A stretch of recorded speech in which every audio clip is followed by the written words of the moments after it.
My fiancé and his family mocked my late dad and called his hero death stupid, so I smiled, thanked them for revealing their true colors, and cancelled the wedding in front of everyone. You know that moment at a rehearsal dinner when everything looks perfect? White tablecloths, candles, soft music, everyone smiling politely. And then someone makes a nasty comment about your dead father. And your fiancé laughs. Right along with them. Yeah, that was the moment. That's when I stood up, in front of everyone, and said, there's not gonna be a wedding. But let me back up. You need to hear the whole thing. My name's Alice. I'm 26. I work as a cashier at a small pharmacy in Provo, Utah. The job's nothing glamorous, but I know every regular by name, what meds they take, what gummy vitamins their kids like. Some people come in just to chat. I smile, even when I'm exhausted, because I might be the only human interaction they get all day. Anyway, here's where it really starts. Leon and I had been together for almost 2 years. We lived together. We were planning a spring wedding. The dress was bought. The venue booked. We were down to the finishing touches. And then, well, let's just say, all it took was his mother Helen dropping her wineglass and me saying, there's not gonna be a wedding. Leon stared at me like I'd just started speaking Japanese. Like he truly, genuinely didn't understand. So let me explain. My dad was a school bus driver. 23 years on the same route. Knew every kid's name, every parent, every shortcut in the neighborhood. He wasn't a superhero. He was just there. Always. Fixing bikes for the neighbor kids, helping old ladies carry groceries, keeping every promise he ever made. He died 3 years ago. He was driving home when he saw a minivan on fire by the side of the road. He pulled over and got a woman and her kid out. But then he heard a sound, a whimper. Something still inside. So he went back. The van exploded almost immediately. They found his body later. He'd shielded a German shepherd with his own. He knew he might not make it. But here's the thing, we had a dog. Max. An old lab. He'd passed away just a few weeks earlier, and we were all wrecked about it. He was family. Dad used to say, I know Max is gone, but when I hear barking somewhere, my heart still skips. So when he heard barking, he couldn't walk away. He was awarded a certificate and a medal. Posthumously. My mom and I received them at the department. I remember my hands shaking as I signed the papers. The things they found on him after the explosion, his keychain with a tiny wrench charm, his old watch, cracked face, burned strap, and his wallet scorched and soot-covered with a couple of half-burned bills. I kept them all in a box in my bedroom. A beautiful box. Like a shrine. There was also Max's collar. With the tag that said, Max. If found, call home. She's family. My dad kept it on him. After Max died. Said he couldn't throw it away. Those things were my anchor. A reminder of who I am. Where I come from. That I come from a family that stops for others. That loves, fiercely and without conditions. Leon knew. He'd listened to every story. Nodded along. Said he was proud of my dad. His mom, Helen? She acted like she understood too, but in that way people do when they're pretending. Polished, distant, smiling like it physically pains her to share air with regular humans. Always with that expression that silently added, you're lucky we're even letting you sit at this table. Helen was what you'd call connected. The type of woman who pours coffee like it's a sacrifice. She didn't have a job, she had initiatives. Donated roses for local marathons, served on church committees, and never let you forget her late husband had been a doctor. She never directly said I wasn't good enough. What she did say was stuff like, you're so authentic. That's really in right now, being simple. Or the time she asked about my job. Have you ever thought of going back to school? You know, so you don't have to be behind the counter forever. And about my dad? He had such an honest face. So plain. In a good way, of course. Every time I saw her, I felt like I'd been graded on a test I didn't know I was taking. And the result? A polite little well, at least she's not a criminal. Leon? He heard all of it. Sometimes he chuckled. Mostly, he stayed quiet. I used to think he was just trying to avoid drama. But the truth? He was just waiting for his mommy to tell him what to think. He was her project. Soft, pliable. And the closer we got to the wedding, the clearer it became, I wasn't marrying a man. I was marrying his mother's well-trained echo. Helen lived 10 minutes away and popped in constantly without warning. With organic pastries, unsolicited decor advice, and a mental notepad where she was clearly keeping track of all my failures. At one point, she suggested we host a family bonding dinner at our place. Like an icebreaker. I, being an idiot, agreed. Just our people, she said. I hope your mom won't mind. I invited my mom anyway. She showed up in her nicest sweater, carrying a homemade pie and the kind of warm smile only moms who've survived everything can wear. When Helen asked, "So how long have you lived in this area?" In the same tone someone might use for this swamp, my mom just nodded politely. She doesn't fight with words. She protects me with presence. Back then, I still hoped things would improve. That after the wedding, Helen would back off. That Leon would learn how to stand up for me. But you know what? People who live in the shadows don't suddenly move into the light. They stay where it's familiar. A week before everything went down, I went on a girls' trip to Portland. No real occasion, Gina just declared an emergency bachelorette weekend. We drank cheap rose from plastic cups, laughed like idiots, and pretended we were still 20. For a moment, I really believed everything might turn out okay. Then I came home. And instantly felt it, something was off. The apartment smelled like lemon and lavender. Helen had definitely been there. Things were out of place, the decor was changed, and when I walked into the bedroom, my stomach dropped. The shelf was empty. The box, my box, was gone. Where's the box? I asked Leon. He didn't even look up from his laptop. Just shrugged. Mom tidied up. Said it was clutter. Thought it might help you let go. Let go. She just thinks you're a little too stuck in the past. Right on cue, Helen walked in. Herbal tea in one hand, that faux peacemaker expression glued to her face. Alice, I didn't throw it out. I just moved it. It's up in the attic now. Honestly, a box of dusty things, a leash or whatever, that's just baggage. And with the wedding coming up. It's not a leash, I said, my voice tight. It's Max's collar. Oh right, your dog. Well, he passed a while ago. It's just a pet, sweetie. He was part of our family. She gave a tiny shrug. Like I'd made her sit through a bad movie. I just think the bedroom's not the place for that kind of thing. You two are starting a new life. It's time to look forward, not backward. I didn't say anything. Just walked upstairs to the attic. The box was shoved in a corner under a tarp.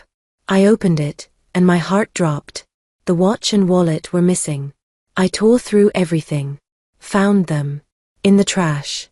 Between a banana peel and some crumpled bills. You had no right, I said, not looking at anyone. It was junk, Alice. Like a little shrine. I was only trying to help. You didn't help. You threw away my memories. My roots. Leon tried to pull me into a hug. I stepped back. He looked confused. Or pretended to be. Later in the kitchen he mumbled, I didn't think she'd touch it. I wasn't paying attention. Because you didn't care. He shook his head. I'll talk to her. She'll apologize. Why? You agree with her. You think I should move on too. He stayed quiet. As usual. Something inside me had already started to shift. But I wasn't ready to admit it yet. I kept holding on, convincing myself it was just pre-wedding stress. That things would get better after. Spoiler, they didn't. Then came the rehearsal dinner. It was straight off a Pinterest board. White linens. Soft jazz. Candlelight. Helen rented out the entire restaurant, and made sure everyone knew it. Repeated it 3 times, actually. The night before, I'd asked if I could mention my dad in our vows. Not a sob story, just a line or two, he was part of me. Helen had smiled while flipping through her clipboard. I just think that might be a little heavy for the guests. It's a wedding, not a funeral, right? And then she added, like it was nothing. You weren't planning on holding up a photo or anything, were you? There were over 40 guests. almost all of them on Leon's side. Big, loud, self-assured people. Uncle Jim owned a chain of car washes and thought that made him a visionary. His wife used to be a lawyer but now calls herself a community leader. Cousin Rachel was a therapist with a YouTube channel called Calm, but with boundaries. She filmed Instagram stories in public bathrooms and always spoke like she was delivering a verdict. On my side, my mom, a couple of relatives, 3 friends. That was it. It started off fine. Toasts, desserts, ambient music. I tried not to think too hard. Until Uncle Jim stood up and said, "We're just so thrilled Leon found a woman like Alice. Simple, but sturdy. You really lucked out, son. Not everyone gets to move up like that." Leon smiled. I clenched my fork. Later, Rachel leaned over and whispered, "So this is your first time?" "First time what?" "You know, foie gras, oysters, all that. I just wasn't sure, thought maybe you had allergies or something." She giggled. I didn't respond. Leon chuckled. Then Helen stood up. "I'm just so happy to see you all here tonight. This is a special day, and I'd like to say a few words about our Alice." I froze. She's a girl with a strong will. Knows what she wants. Sometimes a little too much, she added with a pause. Leon's always been calm, grounded. I think they balance each other out beautifully. She'll teach him emotion, he'll teach her restraint. Polite laughter. The kind people do when they're not sure if it's okay to be laughing. I believe in these two. Of course, the road to happiness isn't always a straight one, especially when people come from different cultures. She paused. But isn't that the beauty of it? We all learn something. I, for example, am learning to accept that boxes of memories can live in the bedroom. The key really is patience. And a sense of humor. She looked right at me. And raised her glass. I was barely holding it together at that point. Helen had just insulted me again, wrapped it up like a toast, tied with a ribbon of passive aggression. And the rest of them? Every single relative of his took their turn belittling me, my family, my entire existence, one joke at a time. Leon sat next to me. Smiling. Silent. I excused myself to the restroom because the only other option was flipping a table. That's when I heard 2 of his cousins whispering by the sinks. Well, at least she's pretty.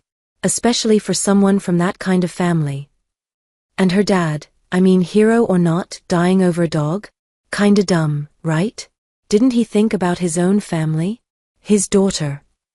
I stepped out of the stall. Silent. They froze. Back at the bar, I heard Uncle Robert chatting with Leon. I walked over for a glass of water and caught this little gem. "Just don't let her change you, okay? Helen says she's got a real temper. Don't go jumping into fires for some mutt, huh?" Leon laughed. As if. What do I look like, a lunatic? They both cracked up. And that's when it hit me. Leon didn't just stay quiet when I needed him to stand up for me. He laughed with them. I turned and walked back to the table on shaky legs. They were all laughing at me. At my father. At the one story I told them that mattered. And Leon? He was in on it. Laughing behind my back. I couldn't tell you what happened after that. Someone gave a speech. Something about the future. Plans. Whatever. I sat there like I was under a glass dome. I could hear, but not really. See, but everything was blurred. My hands were shaking. I kept them under the tablecloth. Leon, sweet and attentive, kept pouring me water, leaning in to whisper something. I nodded, not processing a word. All I could hear were their voices. Their jokes. Their laughter. Leon's cheerful "What do I look like, a lunatic?" replayed like a broken record. I closed my eyes.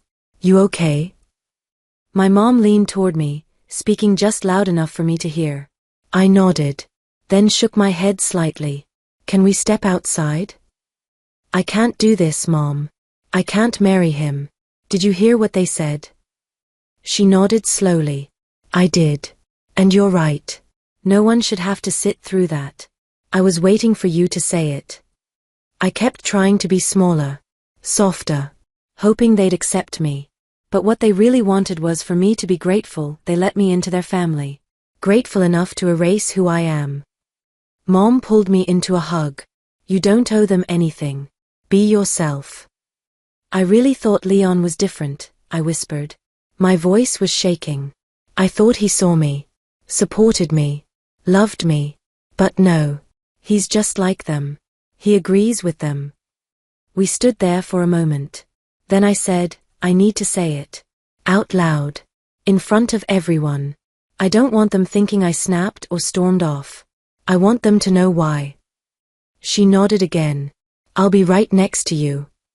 We went back in. I walked over to my friends and spoke quietly, trying not to attract attention. Girls, there's not going to be a wedding. I'm calling it off. We'll talk later, okay? They looked at each other, saw the state I was in, and didn't ask questions. Melanie grabbed my hand and squeezed. We've got you, Alice. No matter what. I smiled at them through trembling lips and nodded. Took a few steps away to breathe. To steady myself. And then I heard Helen. On the phone. Loud enough that she clearly didn't care who heard. She's emotional. Runs in the family. Her dad was like that too, always jumping into things that weren't his business. Anyway, it all went great. She seems to have settled down. The trauma stuff? Please. Just family drama dressed up with a medal. And suddenly, everything in my head snapped into place. Crystal clear. My strength came back. So did my clarity. I walked over to the table. Tapped my glass with a fork. Silence. Excuse me, I said. Can I have everyone's attention for a minute? Leon turned to me, smiling, probably expecting something sweet or sentimental. I just wanted to say a few words. I'll keep it short. Pause. Deep breath.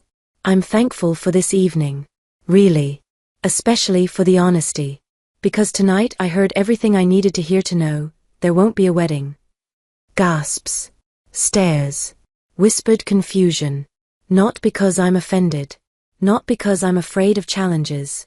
But because I will not marry a man who smiles while his family laughs at me. At my mother. At my father, who died saving someone else's dog. Who was more of a man in one moment than most people manage in a lifetime. My fingers were shaking. I kept going. I will not marry someone who makes me hide the things that matter to me. My memories. My home. My family. The whole room fell still. Even the music stopped. You wanted me to shrink. To be smaller. Quieter. Easier to digest. But I remembered who I am. I remembered who my father was. And I don't have to become less to fit into someone else's idea of acceptable. I turned to Leon. I loved you. I did. Honestly. But if you can't stand next to me when it counts, then you're not ready to be a husband. I put down the glass. Turned. My mom and I walked out. No one followed. Which honestly said everything I needed to know. I was packing my suitcase, and all I felt was this tight, gnawing certainty. I couldn't stay in that house another minute. Didn't matter that I hadn't figured out where I'd go. I just couldn't be there. I was halfway done when Leon walked in. He froze in the doorway, like he wasn't expecting to actually see me. Or maybe he was hoping things were still somehow salvageable. You're leaving. I didn't answer. Just zipped up the suitcase.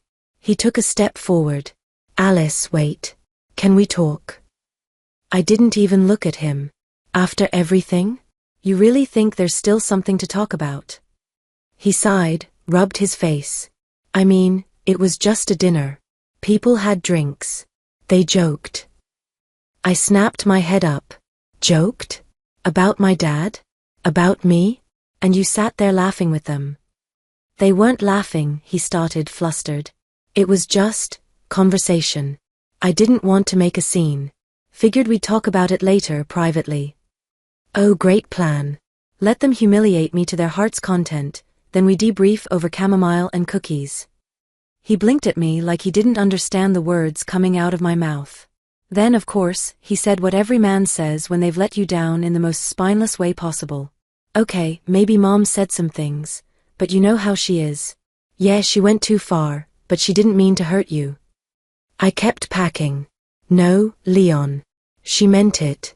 You just don't want to admit it. Because to you, she's always right. And now I finally see it, you agree with her. He threw his hands up. That's not true, Alice. I love you. Too late, I said quietly. I don't believe you anymore. He stared at me like I was someone he didn't recognize. You're really gonna walk away? Just throw all this away. I'm not throwing anything away. I'm leaving a place where I'm not respected. Where my father's memory ends up in a trash can so your mom's throw pillows can shine. He opened his mouth to say something else, but I held up my hand. Stop. It's done. I grabbed the suitcase, picked up the box with my dad's things, and left. My mom just hugged me tight and whispered, "You're strong. You did the right thing." The next morning, Leon showed up. With flowers. He stood on the porch like some sad rom-com character, holding a guilty smile and a dozen roses, like that was gonna patch it all up. "Can we just talk?" he asked. I let him into the living room. Mom heard his voice, walked in, nodded at him like he was a waiter who'd brought the wrong order, and then left us alone. "I miss you," he started, rushing his words. I couldn't sleep. I've been thinking about it all night. It was all just a misunderstanding. No one meant to hurt you. I didn't mean to hurt you. Mom was just stressed, the wedding, the pressure. You know how she gets. And the rest of them, they're basically strangers. Who cares what they think? I looked at him and felt nothing. Not rage. Not hope. Just exhaustion. Leon, you still don't get it. This isn't about wedding stress. Or about your weird aunt's comments. This is about you sitting next to me, watching me be disrespected, and saying nothing. Laughing along while they tore me and my family down. He paused. Then said, like it was the most helpful suggestion ever. Maybe if you just said you overreacted a little, Mom would calm down.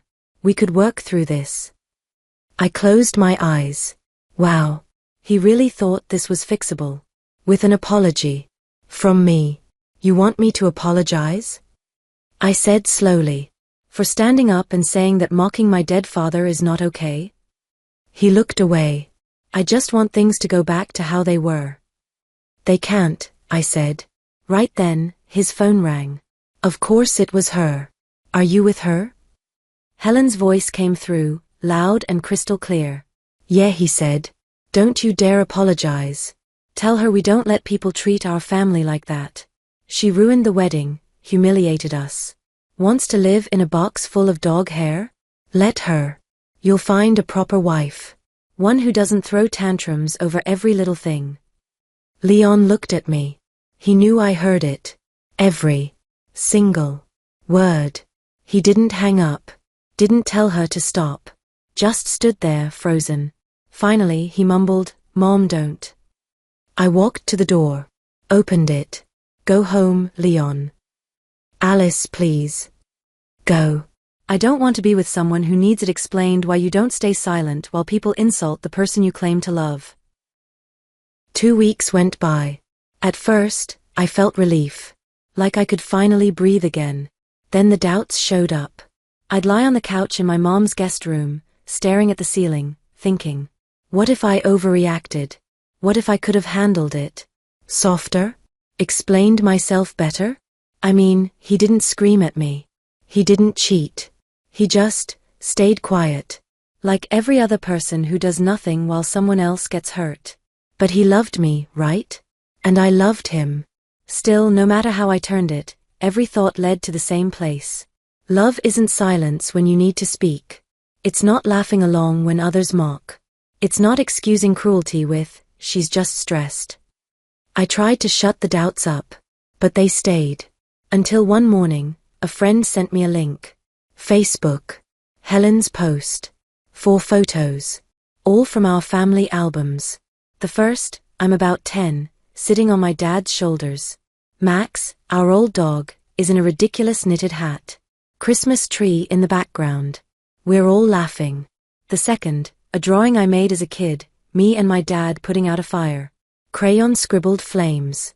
The title Crooked. He'd framed it and hung it in the garage. The third, a picnic. My dad grilling hot dogs. My mom laughing. Me and my dad is my hero t-shirt, proudly holding up the first fish I ever caught. On the back, my dad had written in marker, her first catch. And the last photo, his medal. The certificate. His burned keys. His wallet. Arranged carefully on a bedspread. A photo I took. Just for me. I'd shown it to Leon once. Through tears. I'd told him how much it still hurt. And now it was online, splashed across a post, captioned and mocked, by someone who had no right. The caption? Sometimes the people you think are close turn out to be overly sentimental. We tried to understand, truly. But when a girl your son wants to marry builds a shrine to her dead father in their bedroom, it's not love, it's trauma. We worry for our son. Leon deserves a strong, grown woman, not a little girl stuck in the past. The comments were worse. Was he really gonna live in a museum? Poor guy. This is why people need to have these convos before the wedding. He dodged a bullet. Therapy would have been the only roommate in that marriage. I stared at the screen, and my stomach just turned inside out. Only Leon could have given her those pictures. Only him. He handed over my grief. My memories. For her to dissect in front of strangers. 5 minutes later, I was calling him. Why did you give her my photos? He hesitated. I thought if she saw how much it meant to you, maybe she'd understand. Maybe she'd soften. I didn't think. You didn't think she'd weaponize it? That she'd post my private pain for the whole world to laugh at? Those pictures were never for anyone else. You gave her my grief and said, here, do what you want. I'll talk to her. She'll take it down. You liked the post, Leon. I saw it. I don't need you to fix anything. I'll handle it myself.